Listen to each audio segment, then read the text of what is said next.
শুভ অষ্টমী বন্ধুরা, আজ আমি চলে এসেছি কুচবিহারে ভাতের হোটেল উত্তরের রান্নাঘর। তো তোমরা দেখতেই পাচ্ছ আমি কিন্তু উত্তরের রান্নাঘরের সামনেই একদম দাঁড়িয়ে আছি। তো আমার ভীষণ খিদে পেয়েছে, তার জন্য আমি কিন্তু বেছে নিয়েছি এই উত্তরের রান্নাঘর। উত্তরের রান্নাঘর আমি কেন বলছি জানো?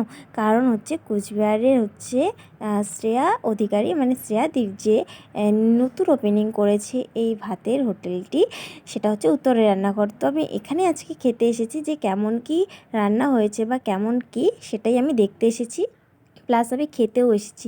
তো চলো আমি কিছু খাই, খেয়ে দিয়ে তোমাদের সাথে শেয়ার করি যে কতটা কি হয়েছে আর কেমন রান্নাবান্না, কেমন খাওয়া দাওয়া, সবটা আমি তোমাদের সাথে শেয়ার করি।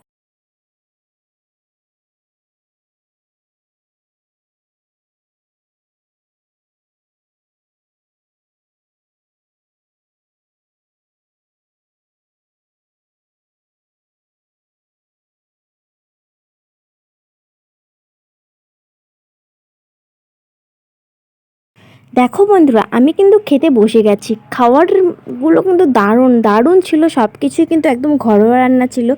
ভাত ছিল, সাথে ছিল হচ্ছে মুড়িঘণ্ট, ছিল হচ্ছে একটা বাঁধাকপির তরকারি, সাথে ছ্যাঁকা। আমাদের ছ্যাঁকাটা তো মোস্ট ভাইরাল, রাজবংশী ট্রেডিশনাল একটা খাবার। তারপরে কিন্তু একটা ছিল শাক, তারপরে ছিল হচ্ছে আচার। আচারটাও খেতে কিন্তু খুব দারুণ হয়েছে। তারপরে কিন্তু লেবু, লঙ্কা, তারপরে পেঁয়াজ তো ছিলই, লাস্টে ছিল কিন্তু মিষ্টি, চাটনি, সবই কিন্তু ছিল। আমার ভীষণ ভীষণ ফেভারিট খাবার প্রত্যেকটাই। আমি কিন্তু দারুণ খেয়েছি, তোমরা দেখেই বুঝতে পারছো আমাকে। আমি কিন্তু খুব মজা করে খাচ্ছিলাম আর আমার ভীষণ খিদে পেয়েছে। তো তোমরা যারা যারা আসতে চাও অবশ্যই আমাকে কমেন্ট করে জানিও যে এই রেস্টুরেন্টটা কোথায় ওপেনিং করেছে।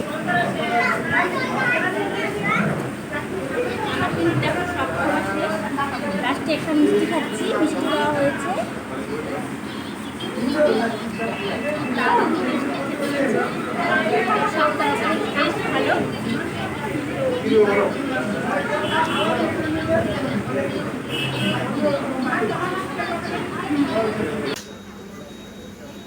একটা ভিডিও করছে